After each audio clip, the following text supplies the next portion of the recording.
Right now. The dress code was a racist move. Facts. He basically said hip-hop is turning our players, some of these guys that are walking around right here, into thugs. And that was the response to Malice in the Palace. Not, we need to check the fucking alcohol limit. So when I'm behind the closed doors in the NBA, that's what I'm telling them. Why is the alcohol cut off not at halftime? Why do you think that it's still morally and ethically okay to build fucking parking structures next to arenas like this and let people come to the games, get drunk, and leave with their fucking kid? That's patently unethical. And they know that's how I'm coming, period. They know that's how I'm moving, but there ain't been nobody like me since Muhammad Ali. Do you think Melo is being blackballed? Melo is absolutely being blackballed. He's one of the realest in it. He's one of those dudes that, you know, he ain't like me. He don't talk like brash and straightforward like that, but he has those morals and principles, you know? And he's given too much to the game for them not to allow him to play, or for them to, you know, kind of culturally just make a decision or an agreement that he's not good enough anymore. All of us here that play the game at the highest level know how good Melo is, and we know that there's no way that the Lakers would go out and sign. Well, listen, my friend, I'm going to tell you this, and I'm going to tell you this right now. So, Royce White, if you're listening, hear me and hear me well.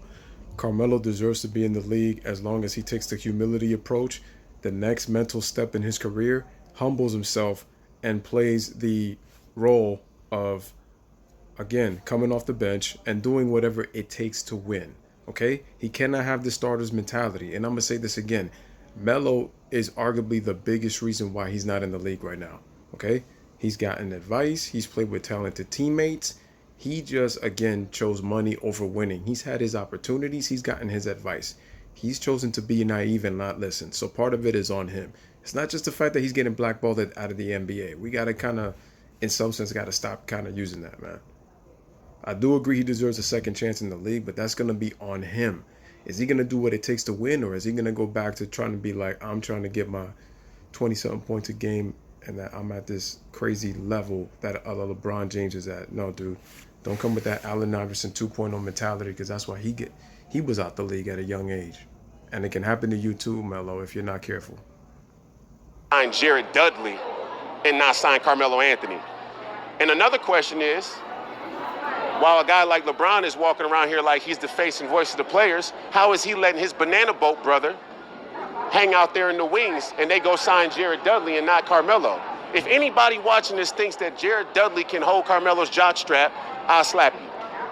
See, he's taking it too far in terms of all that, because at least Jared Dudley does what it takes to win. He's never been a star player. He's never going to be a star player. But the dude he does something that Carmelo doesn't. Yeah, he plays hard.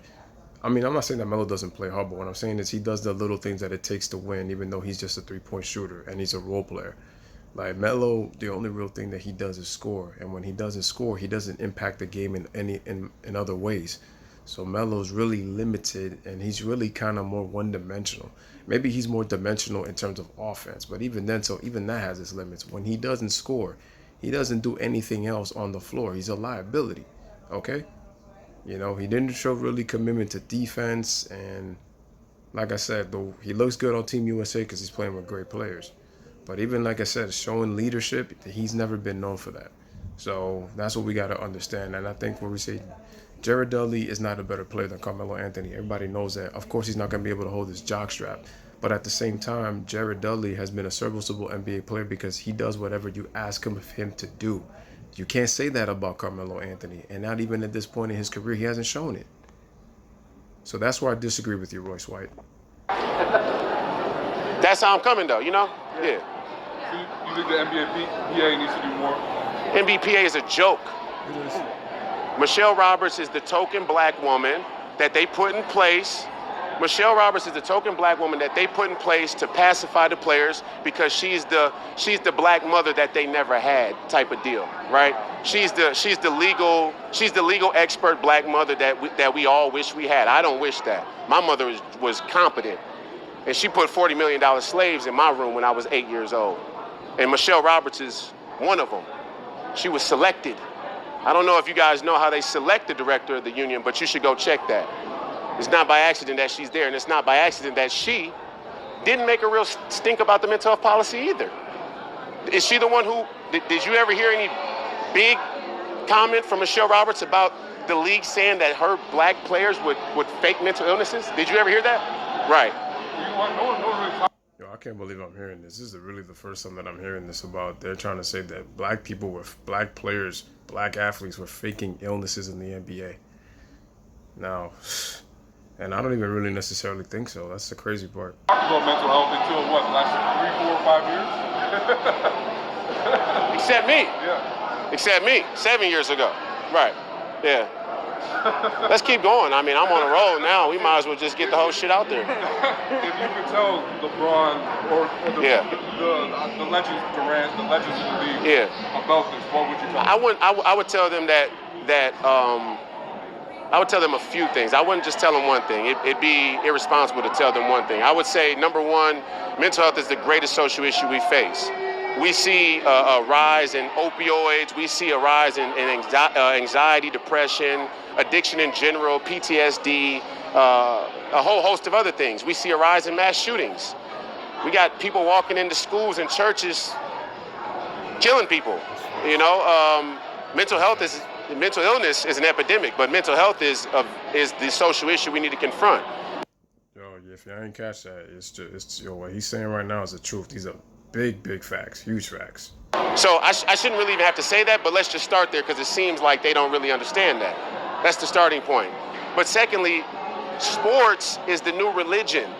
So these sports organizations that we continue to act like are just sports organizations are not. They're representatives of a global corporate community. How many people are partners with the NBA or trying to be? Everybody. Every corporation you could think of. And am I lying by saying that we live under a global corporatocracy? No. We live under a global corporatocracy. Once again. Right? So how they feel about people is pretty important.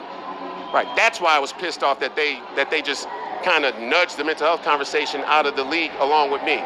It's not about me. It's not about my career. It's about the fact that how you guys doing that says something about how you feel about people.